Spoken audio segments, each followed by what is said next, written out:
السلام ناظرین، میں ہوں اسد علی طور اپنے پروگرام اسد طور انسینسرڈ میں۔ آج جو ہم آپ کو خبر دیں گے کہ کیا پیپلز پارٹی کے ساتھ ہینڈ ہو گیا ہے، کیا ملٹری اسٹیبلشمنٹ جو پی ٹی آئی ہے اس کے بعد پی ٹی آئی کو بھی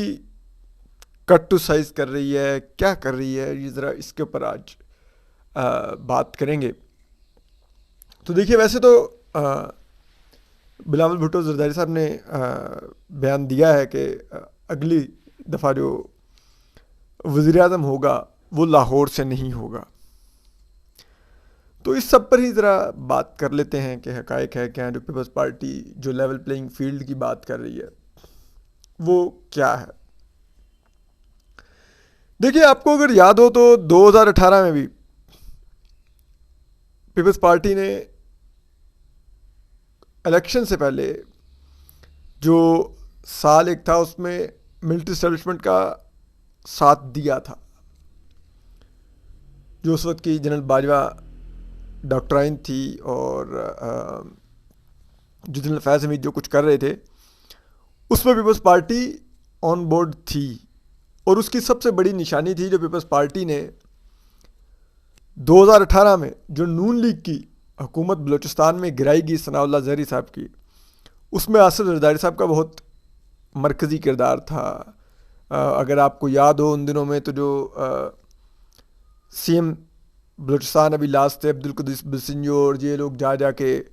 ڈنرز اٹینڈ کر رہے تھے سندھ میں، اور پھر وہ حکومت گرائی گئی بلوچستان میں۔ اس وقت بھی آصف زرداری صاحب کی کیلکولیشن یہ تھی کہ اگر وہ بلوچستان حکومت نون لیگ کی گرا دیتے ہیں اور وہ لوگ آ کے پیپلز پارٹی کی جھولی میں گرتے ہیں تو پیپلز پارٹی کو یہ ایڈوانٹیج ہوگا کہ وہ نہ صرف سندھ بلکہ بلوچستان میں بھی حکومت بنانے کی پوزیشن میں ہوگی، اور پھر وہ کسی نہ کسی طرح سینٹر کے لیے بھی بیٹ کر سکتے ہیں اس بنیاد پر۔ لیکن ہوا کیا تھا کہ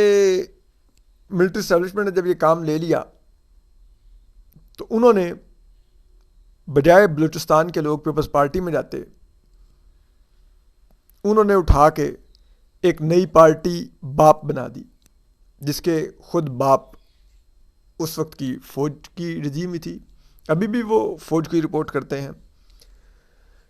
تو اب وہ الگ پارٹی بن گئی، پیپلز پارٹی کو کچھ نہیں ملا، بلکہ الٹا کراچی میں پیپلز پارٹی کو ہوا دینی پی ٹی آئی کو ہوا دینی شروع کر دی گئی، پی ایس پی دندنانے لگی، ٹی ایل پی آ گئی، اندرون سندھ میں جی ڈی اے چھوڑ دی گئی۔ تو پیپلز پارٹی کو بڑا ٹف ٹائم ملا، ایون کہ رزلٹس روکے گئے، بلاول بھٹو صاحب کو ہرایا گیا لیاری سے، لاڑکانہ میں ان کا رزلٹ روکا گیا جو تیسرے دن، اور ان کو بمشکل جیتنے دیا گیا، ادروائز وہ بھی ملٹری اسٹیبلشمنٹ بھرپور دھاندلی کر کے سیٹ لے جانا چاہتی تھی بلاول بھٹو کی۔ تو یہ ایک ماحول تھا پیپلز پارٹی کے لیے، لیکن پھر پیپلز پارٹی کو سندھ میں بھی بمشکل حکومت بنانے کا موقع دیا گیا، اور وہ بھی اسٹیبلشمنٹ کی مجبوری ہو گئی تھی کہ پیپلز پارٹی کو سندھ میں وہ آنے سے نہیں روک سکتے تھے،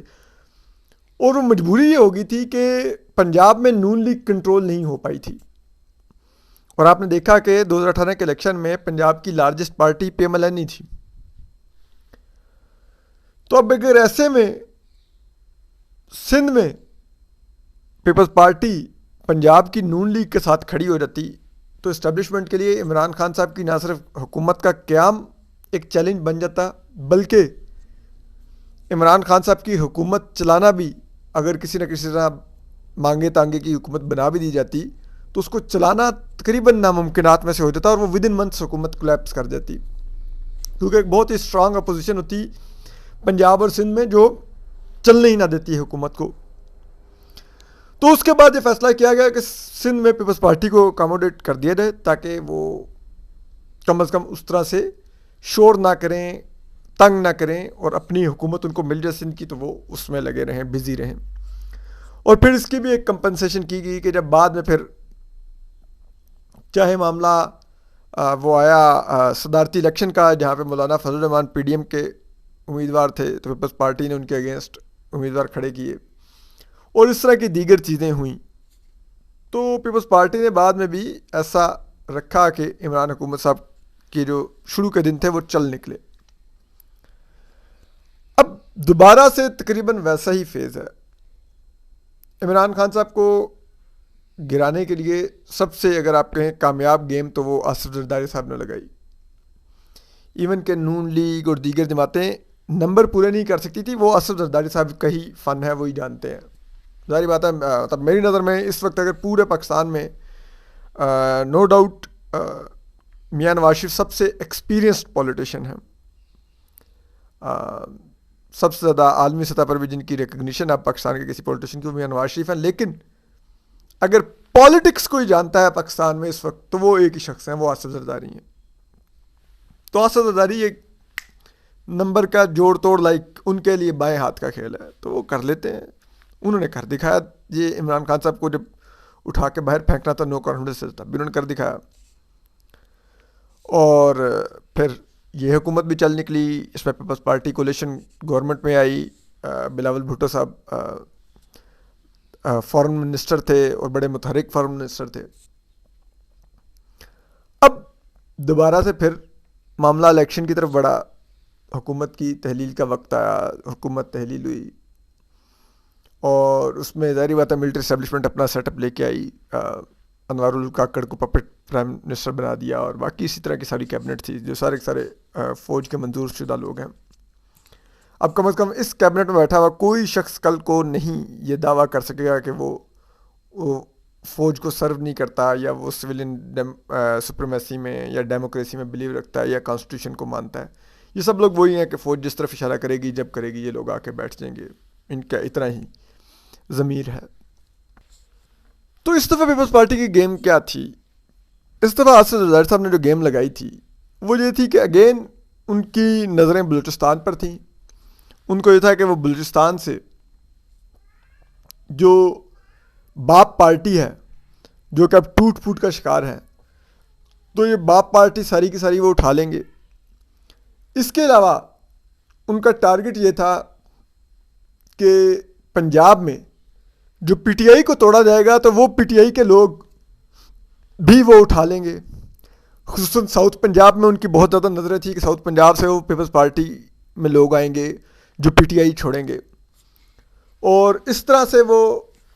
ایک ایسا نمبر پورا کر لیں گے کہ وہ سینٹر میں گورنمنٹ بنانے کی پوزیشن میں آ جائیں گے. تو یہ سب کچھ ان کی نظریں تو تھیں, کے پی میں بھی وہ نظر رکھ کے بیٹھے ہوئے تھے. لیکن ہوا کیا, اور یہی وجہ ذرائع کہتے ہیں کہ D G C I S I major general Faisal Naseer اور ڈی جی آئی یعنی کہ لیفٹیننٹ ندیم احمد انجم میں بھی کہیں نہ کہیں اختلافات کا باعث بنی, کیونکہ ایک سائڈ چاہتی تھی کہ کم از کم بلوچستان کی حد تک تو لوگوں کو پیپلز پارٹی میں جانے دیا جائے کچھ کو, جبکہ دوسری سائڈ نے اس کو رول آؤٹ کر دیا کہ نہیں ایسا نہیں ہوگا. اور جو بلوچستان میں جو دھڑا باپ کا ایک بڑا ٹوٹ کے پیپلز پارٹی میں جا رہا تھا, پھر اس کو ہدایت دی گئی کہ آپ جانے سے انکار کریں, اور پھر وہ عبدالقدیس بزنجو نے اس نے وہ خط بھی لکھ دیا آصف زرداری صاحب کو کہ میں پیپلز پارٹی میں نہیں آ رہا ہم, اور اس طرح کا انہوں نے بھی ریفیوز کر دیا, اور یہ چیزیں ہوئیں. ادھر سے پیپلز پارٹی کو تھوڑا سا انکمفرٹ ہونا شروع ہوا کہ یار یہ کیا ہو رہا ہے, جو ہم لوگ جن لوگوں کو اپنی پارٹی میں لانا چاہ رہے ہیں ان کو آنے نہیں دیا جا رہا, ان کو منع کیا جا رہا ہے. اور پھر یہ شروع ہو گیا کہ انہوں نے دیکھنا شروع کر دیا کہ وہ انوار اللہ کاکڑ بھی مریم نواز سے ملنے مری جا رہے ہیں, جبکہ جہانگیر ترین کی پارٹی میں جو پی ٹی آئی کے لوگ چھوڑ کے جا رہے ہیں ان کو ادھر ٹھونسا جا رہا ہے. کے پی میں پرویز خٹک کا دھڑا بنوا دیا گیا ہے اور ادھر بھی کوئی پیپلز پارٹی کو نہیں دے رہا. تو پیپلز پارٹی کو پھر اس وقت فیل ہوا کہ یار ہمارے ساتھ تو اگین وہی ہو رہا ہے کہ ہمیں سندھ کی حد تک محدود کیا جائے اور سندھ میں بھی کٹ ٹو سائز کیا جائے, اور اس کے لیے اب وہ سندھ میں نون لیگ کے ساتھ ملا کر جی ڈی اے اور ایم کیو ایم اور ان جماعتوں کا ایک اتحاد بنایا جا رہا ہے. سندھ میں پیپلز پارٹی کے بعض لوگوں کے نام ای سی ایل پر ڈالے گئے, پیپلز پارٹی کے قریب سمجھے جانے والے بیوروکریٹس کی بڑے پیمانے پر ٹرانسفرز ہوئیں, اور سندھ میں سوائے وزیر اعلیٰ سندھ مقبول باقر صاحب کے تمام کی تمام کابینہ ملٹری اسٹیبلشمنٹ کی لائی ہوئی ہے. تو یہ جب سب چیزیں ہوئیں تو پیپلز پارٹی کو اندازہ ہو گیا کہ ان کے ساتھ تو وہی ہوا جو 2018 میں ہوا تھا. تو اس کے بعد پیپلز پارٹی نے پھر یہ کہنا شروع کیا کہ یہ لیول پلینگ فیلڈ نہیں ہے, یہ سب کچھ نہیں ہے. اور واقعی لیول پلینگ فیلڈ اس وقت ملک میں نہیں ہے ان انتخابات میں. اس حد تک پیپلز پارٹی کی جو شکایت اور گلے ہیں وہ 110% درست ہیں. اس وقت ملک میں بالکل ویسا ہی ماحول پیدا کیا جا رہا ہے جیسے 2018 میں پی ٹی آئی کے لیے پیدا کیا گیا تھا. جس طرح سے ملٹری اسٹیبلشمنٹ اس وقت پیپلز پارٹی کی پی ٹی آئی کے مقابلے پر کھڑی آوازوں کو, سیاسی جماعتوں کو کچل رہی تھی, ویسے ہی اب ہو رہا ہے کہ وہ پی ایم ایل این کے لیے ایسا ماحول پیدا کیا جا رہا ہے. تو یہ ایک ایسا ماحول ہے جس کے اندر یہ پیپلز پارٹی یہ کلیم کر رہی ہے کہ لیول پلینگ فیلڈ نہیں ہے. تو اب جو بلاول بھٹو صاحب کہہ رہے ہیں کہ نون لیگ نہیں آئے گی حکومت میں, یا نون لیگ سوری کہہ رہا ہوں پنجاب سے وزیر اعظم نہیں آئے گا, تو ٹھیک ہے, اپنے ووٹر کو وہ کرنے کے لیے وہ یقیناً کہہ سکتے ہیں یہ بات, اور ان کی ایک پولیٹیکل پوزیشن ہو سکتی ہے. لیکن آثار بتا رہے ہیں کہ ایسا نہیں ہوگا. میاں نواز شریف چوتھی دفعہ وزیر اعظم بننے آ رہے ہیں. جس انداز کا ریاست پاکستان نے ان کو ویلکم دیا ہے, اور جس طرح سے ایک ڈومینو ایفیکٹ کی طرح ان کے کیسز زمین پر لیٹتے گئے ہیں, یعنی کہ وہی چیف جسٹس عامر فاروق اسلام آباد ہائی کورٹ کے اور جسٹس میاں گل حسن اورنگزیب کا بینچ ہے, وہ میاں نواز شریف صاحب کے کیسز سننے کے لیے جس خوشو اور جس جذباتی انداز میں بیٹھ رہا ہے, یہی سیم بینچ موجود چیف جسٹس عامر فاروق اور موجود جسٹس میاں گل حسن اورنگزیب کا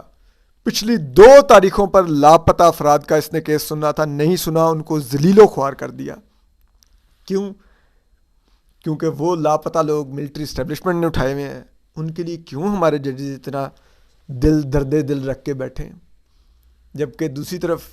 اب ملٹری اسٹیبلشمنٹ کی طرف سے میاں نواز شریف صاحب کو گرین سگنل مل چکا ہے, تو یہ ججز پورے دل سے انصاف کرنے بیٹھتے ہیں. ہاں, میاں نواز شریف صاحب کے خلاف بالکل کیسز فریولس ہیں, سب کچھ ہے, لیکن یہ ججز ہم بھی جانتے ہیں اگر اتنے ہی انصاف پسند ہوں تو لاپتہ افراد کا بھی کیس اسی دل سے سنیں, لیکن وہاں پر نہیں بیٹھتے. تو یہ سب اسی چیز کی نشانیاں ہیں کہ میاں نواز شریف صاحب سارٹ آف آ نہیں رہے, آ چکے ہیں, اب صرف انہوں نے